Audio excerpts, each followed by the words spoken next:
नमस्कार दोस्तों, आपका स्वागत है कथाएं फॉर फन में। आंवला नवमी का त्योहार एकदम पास में आ चुका है। यह त्योहार इस वर्ष 2024 में 10 नवंबर को मनाया जाएगा। तो आइए सुनते हैं आंवला नवमी के व्रत के दिन कही और सुनी जाने वाली यह विशेष कहानी। यह कहानी है आंवल्या राजा की। यह सबसे अधिक विशेष और प्रामाणिक कहानी है। लेकिन इसके पहले आपसे अनुरोध है कि प्लीज मेरे चैनल को सब्सक्राइब कीजिए और वीडियो पसंद आने पर लाइक कीजिए। तो ये रही आंवला नवमी की कहानी। आंवला नवमी की कहानी व्रत के समय कही और सुनी जाती है। इसे पढ़ें, सुने और दूसरों को भी सुनाएं। कहानी इस प्रकार है। एक राजा था, उसका प्रण था कि वह आंवले का दान करके ही भोजन करता था। इससे उसका नाम आंवल्या राजा पड़ गया। एक दिन उसके बेटे बहू ने सोचा कि राजा इतने सारे आंवले दान करते हैं, इस प्रकार तो एक दिन सारा खजाना खाली हो जाएगा। इसलिए बेटे ने राजा से कहा कि उसे इस तरह दान करना बंद करना पड़ेगा। बेटे की बात सुनकर राजा को बहुत दुख हुआ और राजा रानी महल छोड़कर बियाबान जंगल में जाकर बैठ गए। राजा रानी आंवले का दान नहीं कर पाए। इस प्रण के कारण उन्होंने दिन भर कुछ भी नहीं खाया। जब भूखे प्यासे 7 दिन बीत गए, तब भगवान ने सोचा यदि मैंने इसके प्रण को नहीं रखा और इसका सत नहीं रखा तो इसका विश्वास मुझ पर से चला जाएगा। इसलिए भगवान ने जंगल में ही एक महल, राज्य और बाग बगीचे सब बना दिए और ढेर सारे आंवले के पेड़ लगा दिए।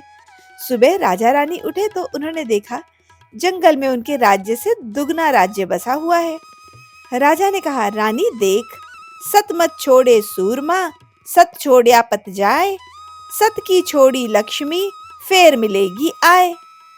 नहा धोकर आंवले का दान करें और भोजन करें। राजा रानी ने मिलकर स्नान आदि किया और आंवले का दान पुण्य करके खुशी खुशी जंगल में भोजन किया और खुशी खुशी साथ में रहने लगे। उधर आंवला देवता का अपमान करने के कारण, माता पिता से बुरा व्यवहार करने के कारण बहू और बेटे के बुरे दिन आ गए। राज्य दुश्मन ने छीन लिया, दाने दाने को मोहताज हो गए और काम ढूंढते हुए अपने पिताजी के राज्य में आ पहुंचे। उनके हालात इतने बिगड़े हुए थे कि पिता भी उन्हें नहीं पहचान पाए और बिना पहचाने काम पर रख लिया। बेटे बहू सोच भी नहीं सकते थे कि उनके माता पिता इतने बड़े राज्य के मालिक हो सकते हैं, सो उन्होंने भी माता पिता को नहीं पहचाना। एक दिन बहू ने सास के बाल गूंथते समय उसकी पीठ पर मस्सा देखा। उसे देखकर उसे सच में रोना आ गया। बहू ने सोचा, ऐसा मस्सा तो मेरी सास के भी था। हमने ये सोचकर उन्हें आंवले का दान करने से रोक दिया था कि हमारा धन नष्ट हो जाएगा। आज वो लोग ना जाने कहाँ होंगे बेचारे। वे वृद्ध हैं। हमारी गलती के कारण वो भी कितने दुख भोग रहे होंगे।